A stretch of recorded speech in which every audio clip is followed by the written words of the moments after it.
أعوذ بالله من الشيطان الرجيم.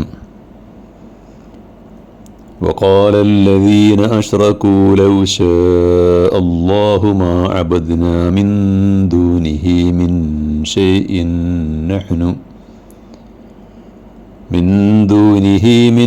شيء نحن ولا آباؤنا ولا حرمنا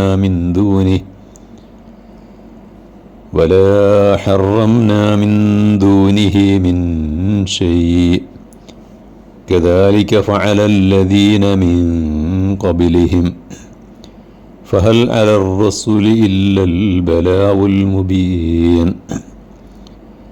ولقد بعثنا في كل أمة رسولا أن اعبدوا الله واجتنبوا الطاغوت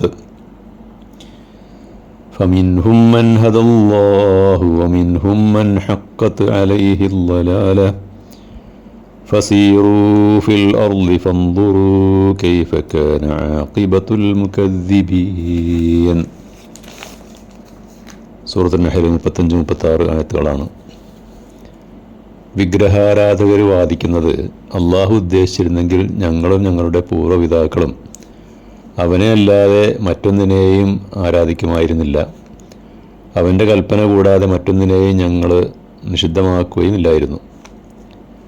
ഇവർക്ക് മുമ്പുള്ളവരും ഇതേ കുതർക്കങ്ങൾ അനുവർത്തിച്ചിട്ടുണ്ട്. ഈ സത്യസന്ദേശം സുവ്യക്തമായി ജനങ്ങളിൽ എത്തിച്ചു കൊടുക്കലല്ലാതെ പ്രവാചകന്മാർക്ക് മറ്റെന്ത് ഉത്തരവാദിത്തമാണുള്ളത്? അള്ളാഹുവിന് മാത്രം വഴിപ്പെടുക, അവനല്ലാത്ത മറ്റു ദുശക്തികളൊക്കെ ഉപേക്ഷിക്കുക എന്ന സന്ദേശവുമായിട്ടാണ് എല്ലാ സമുദായങ്ങളിലേക്കും നാം പ്രവാചകനെ അയച്ചിട്ടുള്ളത്. അതുവഴി അള്ളാഹു സന്മാർഗത്തിലാക്കിയവരുണ്ട്. എന്നാൽ മറ്റൊരു വിഭാഗം ദുർമാർഗത്തിൽ ആപതിക്കുകയും ചെയ്തു.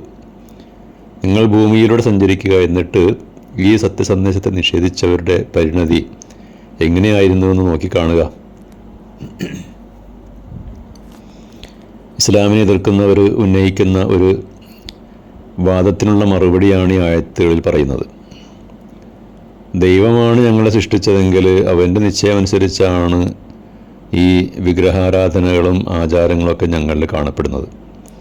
ഞങ്ങളുടെ മുൻഗാമികൾ അതേ ദൈവ നിശ്ചയമനുസരിച്ച് തന്നെ ആയിരിക്കണം അതൊക്കെ നടന്നിരിക്കുക. അതേപോലെ ചില മൃഗങ്ങളുടെയൊക്കെ മാംസം ഭക്ഷിക്കുന്നത് ഞങ്ങൾ നിഷിദ്ധമാക്കുമായിരുന്നില്ല. അതൊക്കെ ദൈവനിശ്ചയമനുസരിച്ചാണ് പണ്ടുകാലം മുതലേ നടന്നു വരുന്നത്.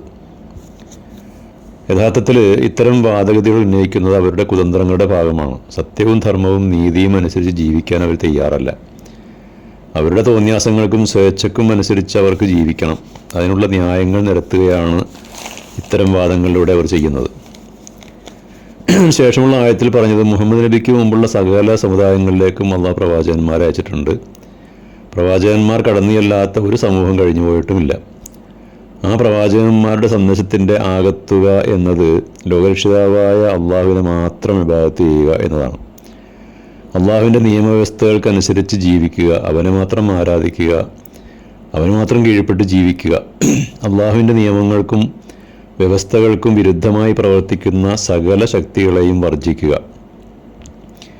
അവരെ അനുസരിക്കരുത്, അവർക്ക് കീഴ്പ്പെട്ട് ജീവിക്കരുത്. അതാണ് അനഅ്ബുദുല്ലാഹ വജ്തനിബു താവൂത്ത് എന്ന് പറഞ്ഞാൽ എൻ്റെ താല്പര്യം.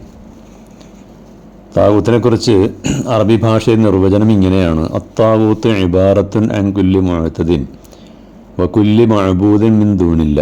അള്ളാഹുവിനോടുള്ള അടിമത്തത്തിൻ്റെ പരിധി ലംഘിക്കുന്ന എല്ലാറ്റിനെയും അവനെ കൂടാതെയുള്ള എല്ലാ ആരാധ്യരെയും കുറിക്കുന്ന ഒരു വാക്കാണത്. അവയൊന്നും ഒരു വിശ്വാസിയും സ്വീകരിക്കരുത്, അവയെ പൂർണ്ണമായും ഉപേക്ഷിക്കണം. വിശുദ്ധ ഖുർആൻ നബിയതയ്ക്കും വിരുദ്ധമായ നിയമവ്യവസ്ഥകൾ താഗൂത്താണെന്ന് ഖുർആൻ വിശദീകരിക്കുന്നുണ്ട്. സൂറത്തുൻ നിസാഇൽ യുരീദൂന യതഹാകമു ഇല താവൂത്തി വഖദ് ഉമിറു അൻ യക്ഫുറൂ ബിഹി വയുരീദു ശൈത്വാനു യുദില്ലഹും ളലാലൻ ബഈദ. ഇസ്ലാമിക വിധിക്ക് പകരം അവർ താവൂത്തിൻ്റെ അടുത്ത് വിധി തേടി പോവുകയാണ്. അതിനെ പറ്റെ തള്ളിക്കളയണമെന്നാണ് അവരോട് കൽപ്പിക്കപ്പെട്ടിട്ടുള്ളത്. പിശാച് അവരെ വിദൂരമായ വഴികേടിൽ ഉൾപ്പെടുത്താനാണ് ഉദ്ദേശിക്കുന്നത്. വൈദാ ഖീല ലഹും തആലൗ ഇലാ മാ അൻസലല്ലാഹു വഇലർ റസൂലി റഅയ്തൽ മുനാഫിഖീന യസുദ്ദൂന അൻക സുദൂദ. അള്ളാഹുവും റസൂലും അവതരിപ്പിച്ച നീതിശാസ്ത്രത്തിലേക്ക് വരിക എന്നവരോട് പറഞ്ഞാൽ കപടവിശ്വാസികൾ ബഹുദൂരം പിന്നോട്ടടിക്കുന്നത് നിനക്ക് കാണാം. ഇപ്പോൾ ഇക്കാലത്തെ മുസ്ലിങ്ങളിൽ പലർക്കും ഇസ്ലാം അവതരിപ്പിക്കുന്ന സാമ്പത്തികവും സാമൂഹികവും രാഷ്ട്രീയവുമായ നിയമവ്യവസ്ഥകളൊക്കെ വലിയ അലർജിയാണ്. നിസ്കാരം, നോമ്പ്, ഹജ്ജ്, ഉംറയൊക്കെ വേണ്ടതുപോലെ ചെയ്യും. പക്ഷെ അതിനപ്പുറമുള്ള നേരത്തെ പറഞ്ഞതുപോലുള്ള ഇസ്ലാമിക ജീവിത വ്യവസ്ഥകൾ സ്വീകരിക്കാൻ അവർ തയ്യാറാകുകയില്ല. അപ്പോൾ ഇത് തന്നെയാണ് താവൂത്തിനെ അനുസരിക്കുക എന്ന് പറഞ്ഞതിൻ്റെ അർത്ഥവും. വാഖിറു ദഅ്വാനാ അനിൽ ഹംദുലില്ലാഹി റബ്ബിൽ ആലമീൻ.